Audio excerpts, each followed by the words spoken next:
far from reality, while for some artistic painting, it's fine to paint with this pale color Beaux-Arts that are fading. But for architectural painting, it's better to be as realistic as possible because we have to emulate the real materials. So you can use just a little bit of the color in a palette like this to mix and try to find the color that you suppose is the closest one to the real one. Now, this is now, without watching the picture, with the picture will be better. This is to me a red color that is matching the one of Nalanda's bricks. At that point, let me put the glasses, which is better, I can start making some color background, which at the end could be uniform. I think this is all bricks, right? Yes, everything's. So now I'm doing just part of it. This is clearly not a watercolor paper, so it's something that is going to take some time to be totally absorbed. But in any case, it works.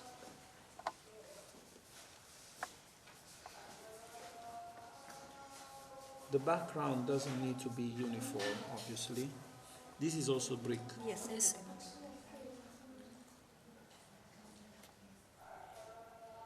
So with a sharp paintbrush, larger than normal, but it's sharp, you can have a lot of color inside the paintbrush. So you can cover large surfaces like this without adding too much color.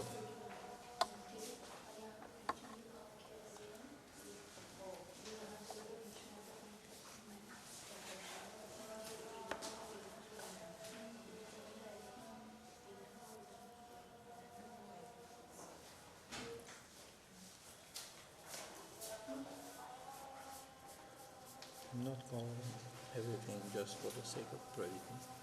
Now when this is dried, hopefully it's dried, I can also go again on some of these to create some differentiation brick by brick.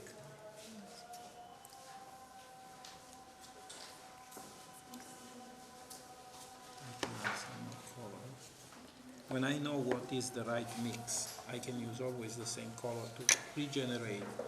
And this is useful because this is saving color, but in the same time is allowing me to have different tones of the same color to make this surface that is not the same, because when the clay is baked, it's never uniform. The industrial one is uniform. But the traditional bricks are showing many different kind of tones.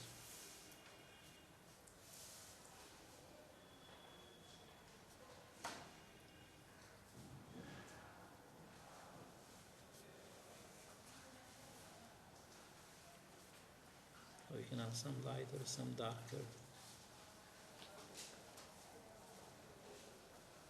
And obviously this takes less than with a pencil, because with a pencil, to be precise and not see the line, it's something that takes a lot of time to be precise. Obviously you can do it quickly, but it's not very pleasant to see all these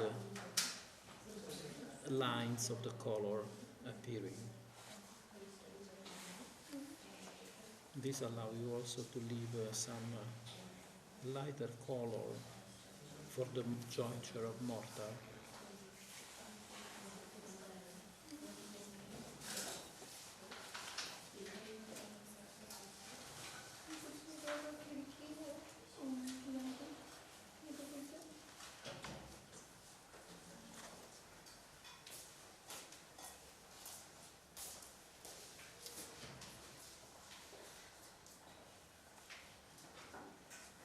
I'm doing just a little of this, because the greatest moment is when you start adding shade and shadows that is giving the sense of the depth of the space.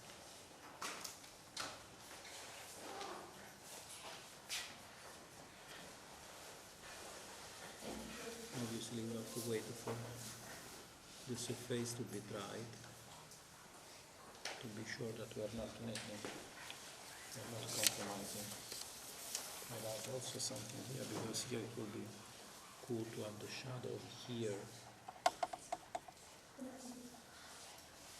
shadow could be made scientifically with the construction of the 45 degrees if you want, but it could be also made in some intuitive manner, simply to highlight what you want. You have to consider that great painters, great engravers of the past, like Piranesi, used to have at least seven directions of light in his drawing, but you never realize that, because that is a kind of poetic license of the author that decide what to be highlighted, what not.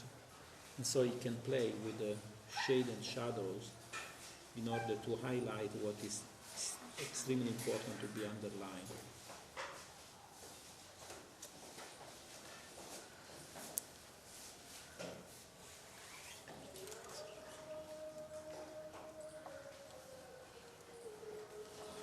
I think that we can be satisfied, even if it's put too more.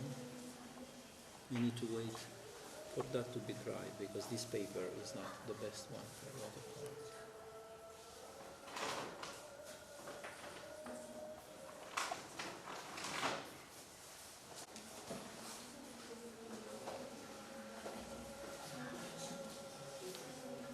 It's not I cannot tell with the shadow.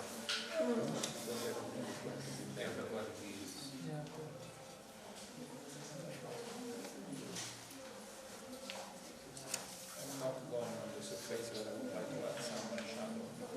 I take advantage of time to add some.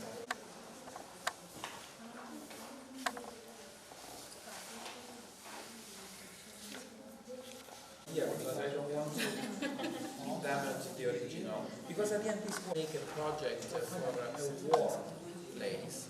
I prefer to use red. The other thing to be taken in consideration is that the darkness of the shadow, it is related to the direction of sun. The stronger is the light on a surface, the darker is the shadow. This means that the more I turn according to the direction of the sun, the more the shadow could be, let's say, lighter. But this means also that the surface that is not receiving shadow at all, which is shaded, it's much lighter than the surface that has a shadow.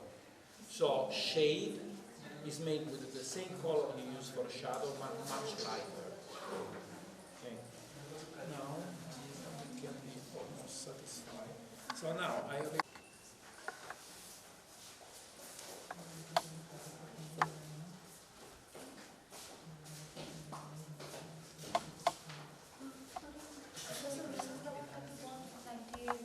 No.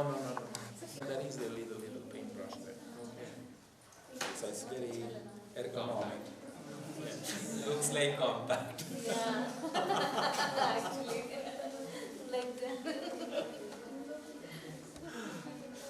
So for the shadow, obviously, but I can also decide that the light is more thinner. But as for now, let's say is this. Now, the author of this is. Maximum is this one. Yeah, no, but the projection, how thicker is this versus this? 6 centimeters. Which means that I can considering the line, and this is all the same line, right? This is insane. So it's the same line of this. The column is projecting. No, the column is projecting.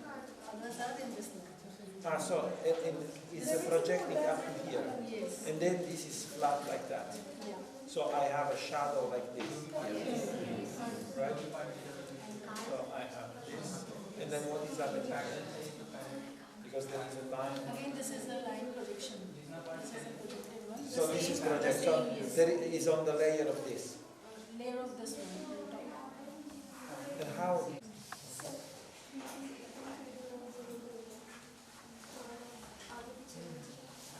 Then here I have a little bit of shadow.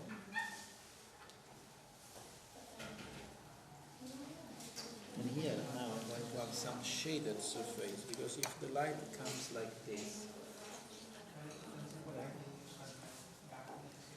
I can consider that here I have some shade like that. This is shadow here, all this is dark.